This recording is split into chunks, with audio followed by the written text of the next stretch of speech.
I'm the only one who remembers my mother-in-law. Story written by 𝓜𝓾𝓼𝓲𝓬. My wife Sarah doesn't have the biggest family. Her dad died when she was young, and she never got to know his side of the family. She mainly grew up with her mom and younger sister. On occasion, she'd sometimes see her aunt and cousin or two, but mainly it was her sister, and her mom. Her mom is where the story starts. I never liked my mother-in-law, mainly because the feeling seemed mutual. That woman hated me from day one, always finding the time to tell my wife just how bad a husband and father I was. I don't know what I did to piss this woman off, but regardless, she made sure to make my marriage as difficult as possible. Thankfully, she didn't live with us, but she'd still call often, mainly to complain about me. Whenever there were money problems, Sarah would hear, "I told you to marry that doctor." Our son got in trouble at school. This wouldn't have happened if Tim had a better male role model. Hell, if I had to call a plumber to the house, it would be, a real man would know how to do this himself. You can see why I don't care for her, yeah? So, a few weeks back, I was laid off from my job. Corporate downsizing, they called it. I was already feeling a mixture of shame, sadness, and anxiety from the loss of my job when, just to make things worse, my mother-in-law finds out. I told Sarah not to tell her, but I guess she needed to talk to someone. My mother-in-law, naturally, did not have anything nice to say. I could hear her insults over the phone. This led to a huge fight between me and Sarah that ended with me sleeping on the couch that night. I took this time on my own to engage in what I call my coping mechanism. Whenever my mother-in-law says something that really gets under my skin, I open up the Tor browser and look up deep web hitman sites.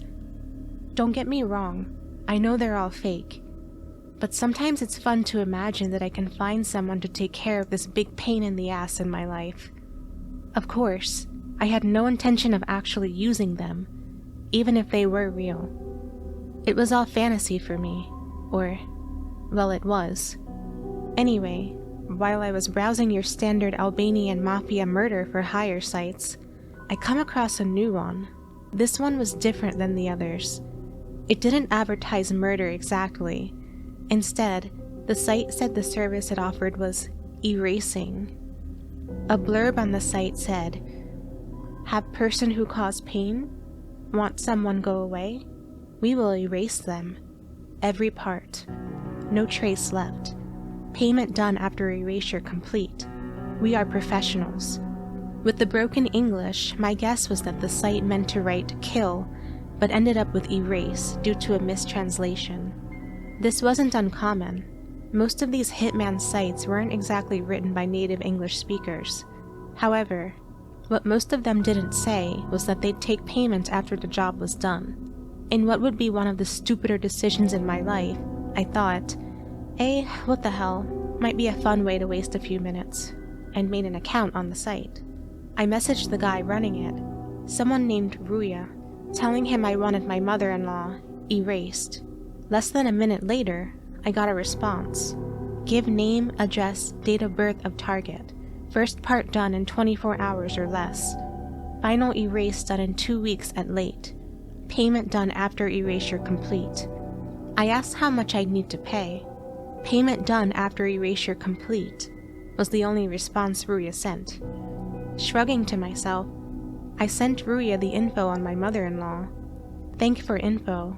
First part done in 24 hours or less. Final erase done in 2 weeks at late. With that message, I got some sleep. I woke up the next day and decided to patch things up with Sarah. I made some breakfast for my family, much to their surprise. "What's the occasion?"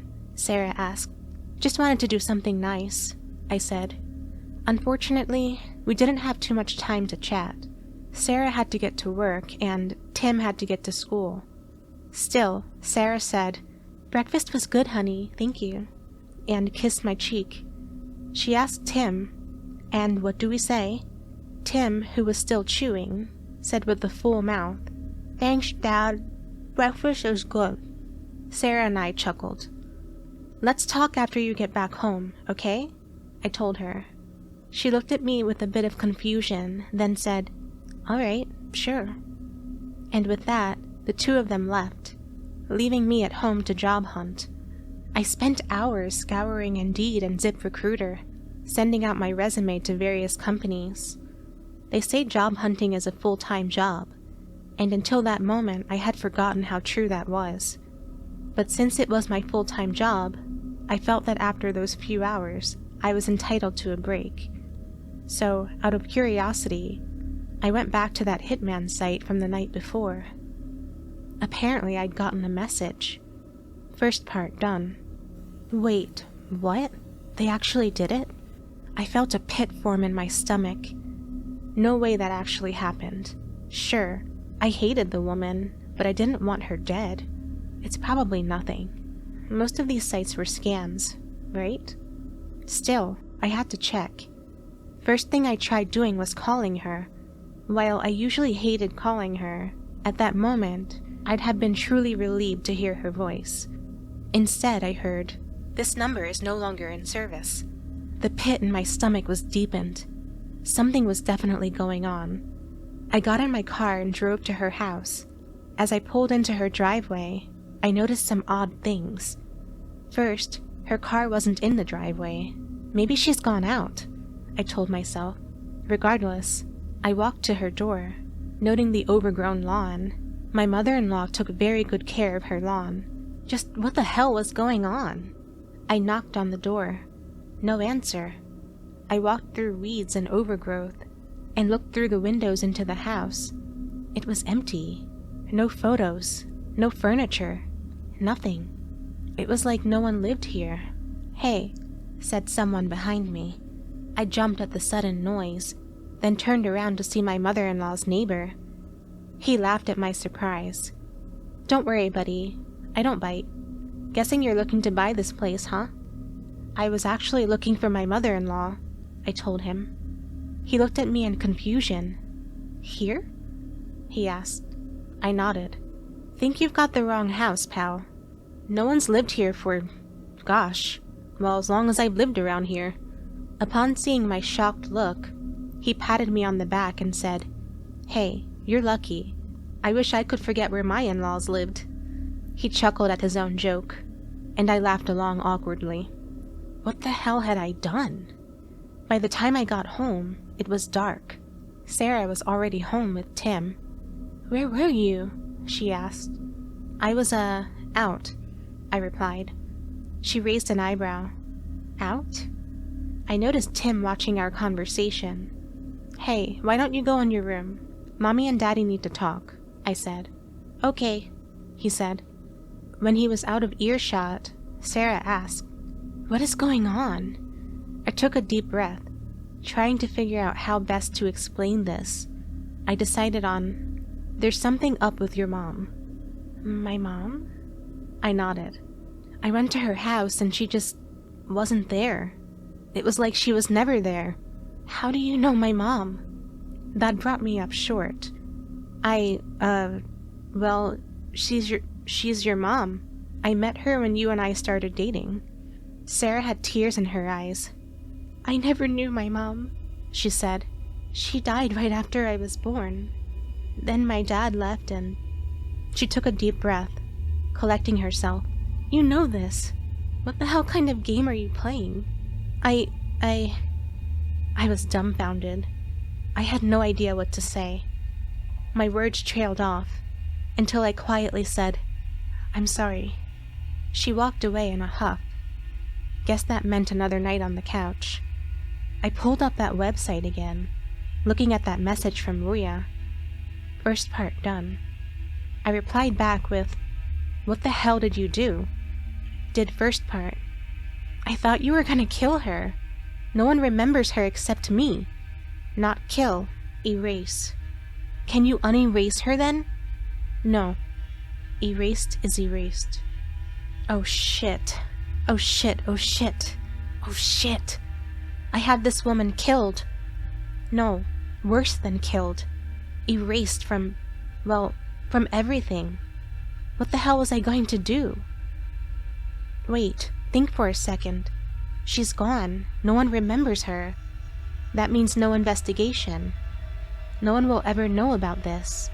I'll never be charged with anything. No one can prove there was a crime if the victim never existed. I get away scot-free. And I'll never have that old bat butting into my marriage ever again. What's done is done, right?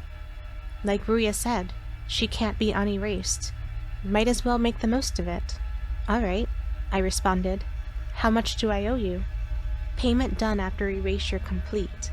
Only first part done. But the person I wanted erased is gone. Erase every part. No trace left. Only first part done so far. What else is there to do? Erase every part. I tried asking for clarification, but got no response. With that, I tried going to sleep. I had a dream where I was in a room full of people. Right next to me was my mother-in-law. I went to touch her, but as soon as I did, she vanished in a puff of smoke. Everyone else I touched suffered the same fate. Friends, family, random actors and fictional characters, all gone. Soon, there was only one person left, Sarah. I went to hug her, but when I wrapped my arms around her, I found myself hugging empty air. I looked around and saw no one. I was alone. "Dad?" I heard from behind me. I turned around to see Tim, standing behind me. I went to hug him. Right as my arms wrapped around him, I woke up in a sweat, only to see Tim standing over me. "You okay, Dad?" he asked. "Yeah, just had a bad dream." "Are you and Mom okay?" "We will be. Don't worry, bud." I got up, ruffled his hair, and went to try patching things up with Sarah. I knocked on the door to our room. She was finishing getting dressed for work. "Hey," I said. "Hello," she replied coolly. I'm sorry about last night. Sorry about lying to me, or sorry about playing some sick trick on me?" Both?" She let out a sound of disgust. "I'm gonna be late for work. We'll talk about this later." "Wait," I said. She gave a look that said, "Make it quick." I was drunk last night. Losing my job was tough, and so I went to the bar to drink. I came home a bit buzzed, and that's why I forgot about your mom. I lied to you about where I was because I didn't want you to worry. I lied.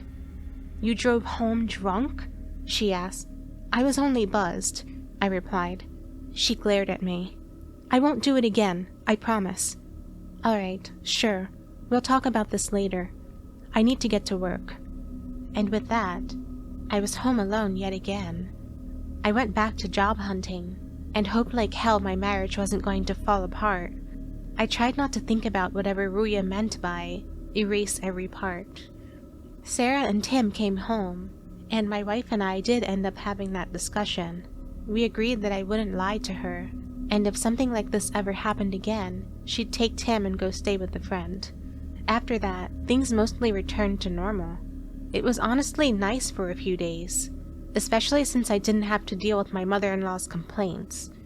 Since I was home, I made dinner every night, much to my family's appreciation. I continued job hunting, and soon enough had an interview.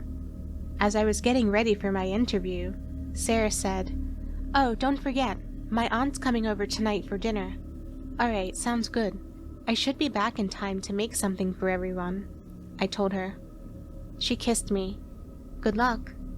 The interview went fine. They said they'd call me back in a few days. I picked Tim up from school, drove back home, and worked on making dinner for 4.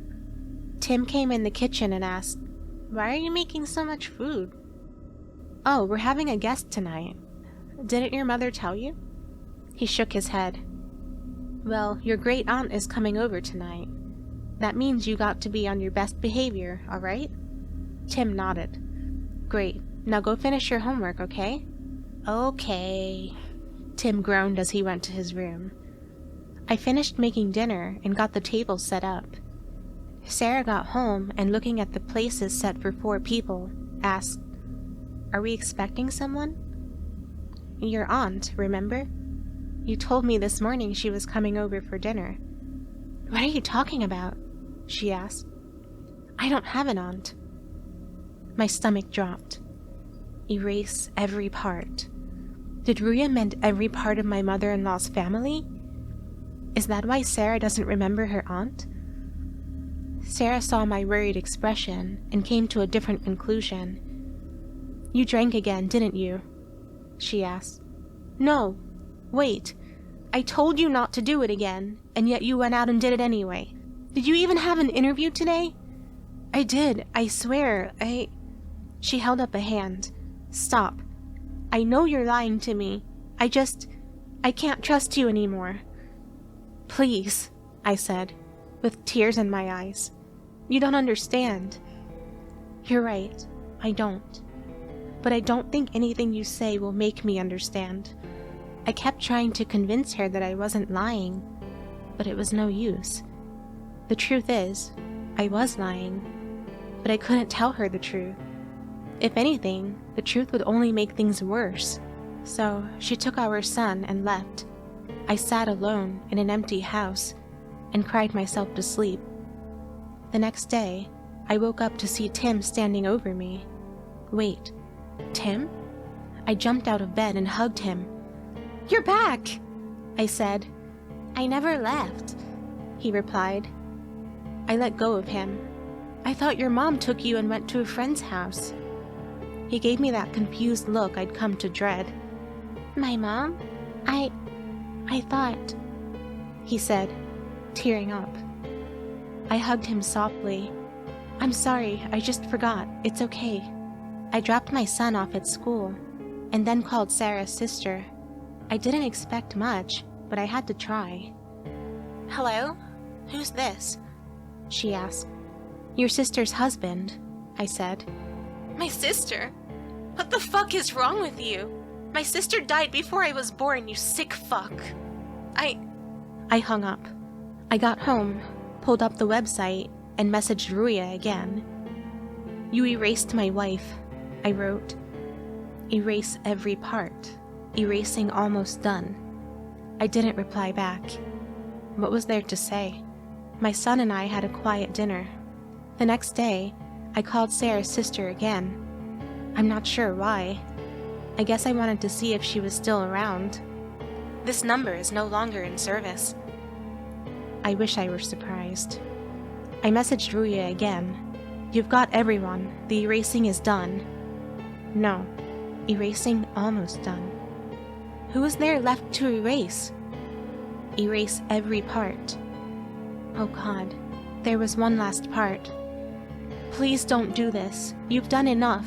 He's just a boy. Erase every part. Don't do this, you sick fuck. You've done enough. Erase me instead. You're not a part. Erase every part. Our conversation continued like that for a bit before I gave up. There was no reasoning with him. I thought of calling the cops, the FBI, someone, but then realized that they wouldn't believe me. No one could prove there was a crime if the victims never existed. There was nothing I could do. I picked Tim up from school. He talked about his day. I listened to every part, putting every word to memory. We had dinner together, as I tried not to cry into my food. Before we went to bed, I hugged him as long as I could and told him I loved him. The world would forget him, but I refused to. Finally, I went to sleep. I woke up to an empty house. My son was gone. My wife was gone. Any proof they existed outside of my memories was gone. I checked the site again. Erasure complete. Send payment. I'm not paying you. You erased my family. We did job you asked. Fuck you. I don't even have the money to pay you. Payment not in money. What the hell is it in then? Payment to be sent in 24 hours. And with that, I couldn't message Ruya anymore. I don't know how he was going to get his payment then. Honestly, I didn't care. What the hell else could he take from me? It's been almost 24 hours since I got that message. I still have no idea what he wants. I've mainly alternated between crying and writing this. I need there to be some proof that all of this happened, that these people existed. They need to exist in more than my memory. I need... Wait. What am I writing? A mother-in-law? Sarah? Tim? That can't be right. After all, I've never been married.